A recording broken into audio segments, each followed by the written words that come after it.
My name is Kris Diedrich, and I am the head of the commercial division at Synergy Talent. Good. And how long have you been doing that? 3 years now. And were you somewhere else before that, or were you? I worked for a short time at Independent Artists. Okay. How would you want people to submit to you if they were looking for representation? I get submissions obviously all different ways, some crazy, some not.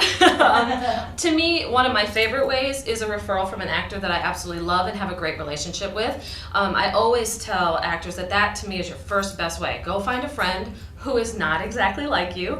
You don't want to ask your best blonde-haired girlfriend who's cute and young, if you're blonde-haired and cute and young, because you're kind of putting that person in a position of giving themselves competition within their own agency.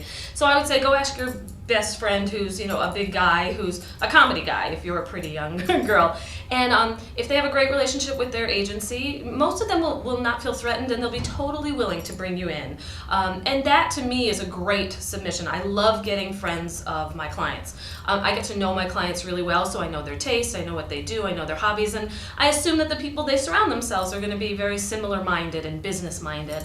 I do get paper submissions, and contrary to popular belief, we look at everything that comes through our desk, every single thing, because as an agent, a big part of my job is to always be finding and discovering new talent. So I'm always opening submissions. I appreciate postcards, not everybody does, but I have brought someone in who I'd gotten their headshot, and at that time I had a guy who looked just like him.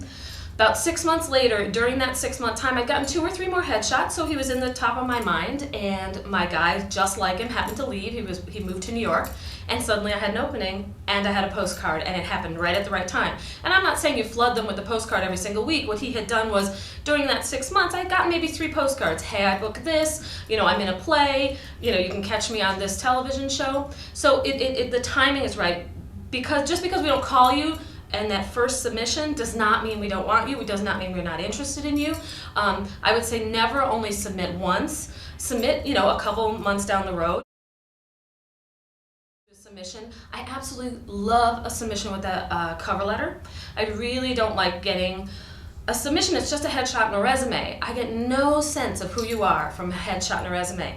But if you write a great letter, lets me know you're a business-minded person. Here's what I'm doing in the business right now. Here's maybe even a hobby. Something that lets me get to know your personality or your sense of humor, without taking it too far, because we have gotten some kind of like crazy things that really crazy and that push the limit of sanity, and those I do not pay much attention to. But I really do like a letter. I like it when it's addressed to me. I hate it when it's just addressed to Synergy Talent, because it means you didn't do your homework. You don't even know who you're submitting to.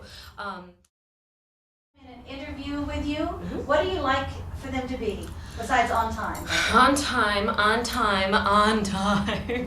Because I'm telling you, I'm never going to trust you. It is going to take you, if you come late to my meeting, I am never going to be sure until months from now that you have made it to all of your auditions on time, because you're not only walking in there with your reputation, you're bringing my personal reputation that I've worked really hard in the commercial world to build. You're bringing my company's logo, and when you misbehave, my company's logo goes with you, and you're bringing all of my clients on your back with you. So it's a big responsibility. So for me, if you show up late, I am not going to trust you, and I can pretty much say that the likelihood, if you're late to a meeting with me, that I'm going to actually sign you is you're going to have to wow me in that interview. The interview itself, I just want to get to know you. I don't care about your resume. I've already seen it. That's why I called you in. I saw what's on your resume. I don't care about your resume. I want you to come in and be yourself. I want to know about you as a person, and I don't want a rattled off list. We're going to have a conversation, because the times that I get people in on auditions, there's a lot of times I'll get somebody who's not your typical person that should have gone in on this audition. It's because I knew something personal about them. There's something about their life or some skill that they have that isn't on their resume, but I know that they do. So, so getting to know you in that first few minutes that we sit down and chat is really important, because the more things I know about you, the better I can sell you. So I want to know that you're a real person. You're not in there to perform for me. I know some people do. I don't read commercial copy with people. I want to know that that you're a responsible person, and then I'm gonna tell you classes that I like for you to take.